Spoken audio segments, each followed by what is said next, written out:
Namaste, my friends.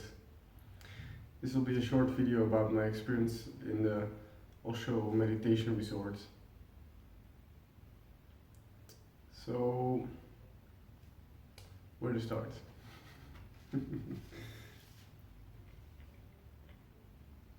So first off, this is my first time in India, and also my first time at the Osho Ashram or Osho Meditation Resort.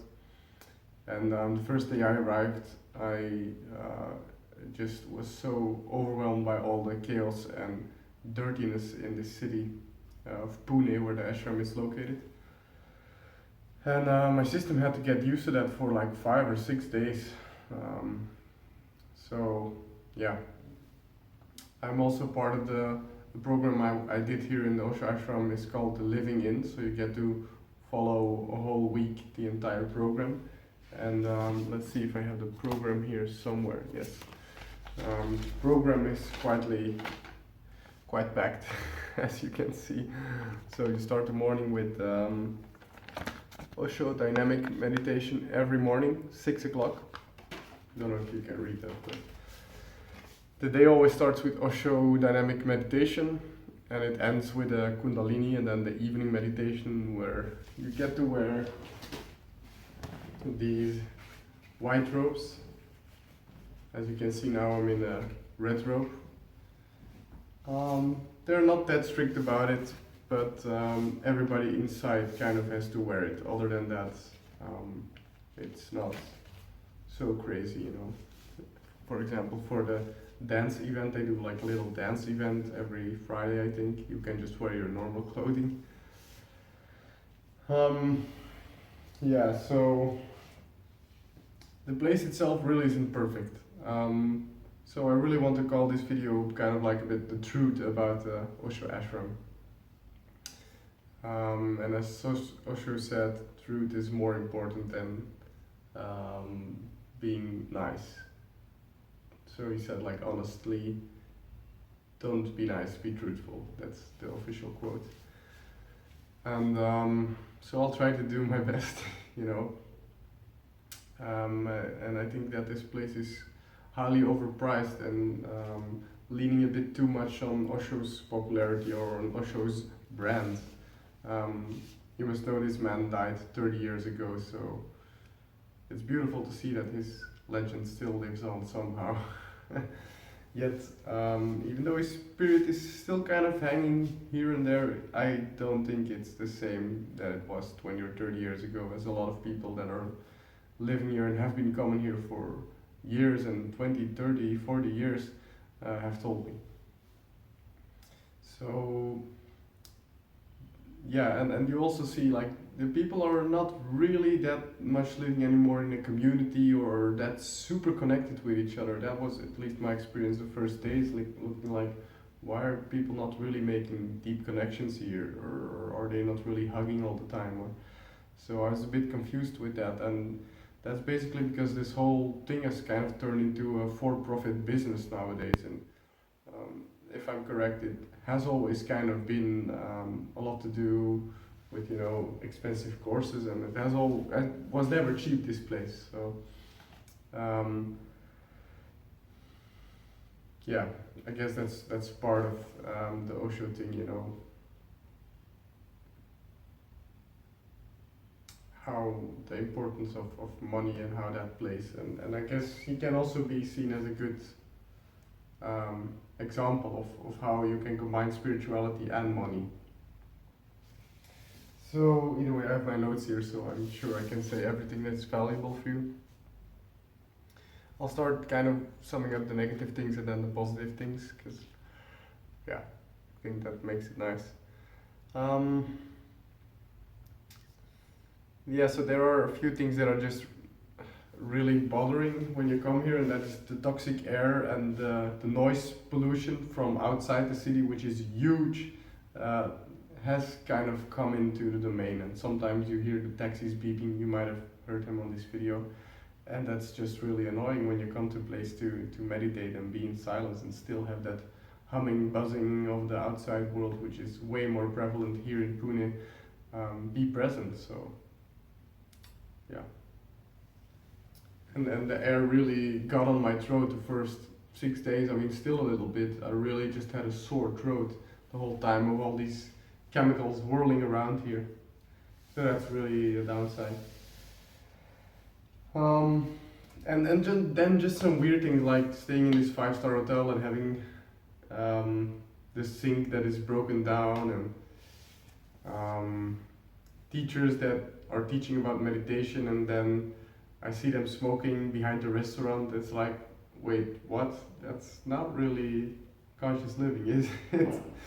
So that kind of confused my spiritual ego a little bit as well.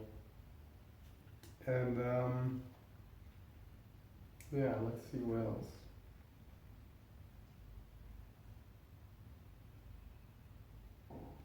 Yeah, that's kind of it from the negative points. From the positive points, I would say that the teachings are really beautiful, and this man was truly a diamond to be upon this earth. I mean, the gifts he gave, the teachings, the lessons, it is something really remarkable.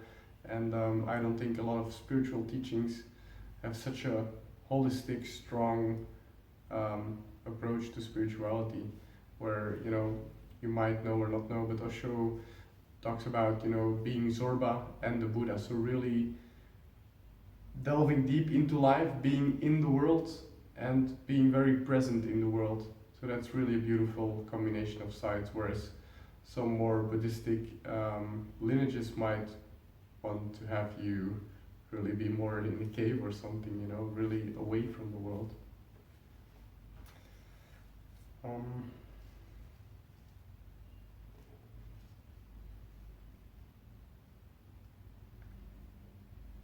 Yeah, and the infrastructure is really beautiful though. Although it could use some renovation, the infrastructure is, so yeah, the infrastructure is really beautiful. And seeing Osho's car and his library with tens of thousands of really interesting books is just amazing to witness, to see. Or meditating in the temple. Yeah, there's a beautiful it's called auditorium, and there's like room for, I guess, 1,000 people or something like that, a lot of people. And that is just beautiful to sit there and meditate and witness the energy, because there is a very special energy present here, and it does help in meditating. So yeah, I've had some wild experiences here meditating, you know. I was meditating in the auditorium, and I was meditating on the sickness I had in my throat and how sick I felt, and all of a sudden I felt my heart started beating, pop, and the energy kind of flew up, and all of a sudden I started breathing more heavy, and my eyes opened up, and I was like, where am I? What's happening? Am I dying? Am I dying? I thought I was being killed or something. It was really a weird experience. And later on I talked with one of the teachers about this, and he told me this is most likely just your heart opening up a bit more. So I was like, oh, okay. Well, I had to really calm down for at least half an hour after that experience, because it was so wild and crazy what was happening to me. Yeah, and I do think this place has a lot to offer. So overall I would rate it 3 out of 5. Because the teachings and the energy, and also the people you meet here are also really interesting, all of them, and they all have their own crazy, wild, worldly stories, which is beautiful. But I would definitely not give it a 5, nor give it a 1, so 3 out of 5 for me it is. Mainly also because the prices are just really, really expensive for what you get. Yeah, and it does seem to be all about money here. Like, you need a card for food in the for food in the restaurant. There's a restaurant built in here and stuff. And then for the locker, you need to pay extra. And yeah, any tip I could recommend you if you ever think of coming here is to do not go into the guest house where I was staying. I kind of made a foolish mistake there in the beginning to go for the whole living in package, which included the guest house, and made it very expensive, since they charge, I believe, must be almost 80 to 100 euros a day for staying in this hotel, which is in need of renovation, so not worth it when it comes to that. So I hope you kind of had a whole view of my experience and what you could be experiencing here. And I wish you the best in your experience here. If you do come, let me know if I can help out or if you have questions, and I'll see you guys later. Bye. So then this is my 5-star hotel room. It's kind of messy because the program I was following had been so tight, the schedule, that I didn't really have any time to keep up with all my stuff, ordering it. And it's a 5-star hotel, and even though that there are still some things that are really not okay for a 5-star hotel. And then inside here you have basically the lock, some extra things to put on the bed. So yes, view isn't really special. Well, I mean, it's some nice nature, but that's about it. Chaotic.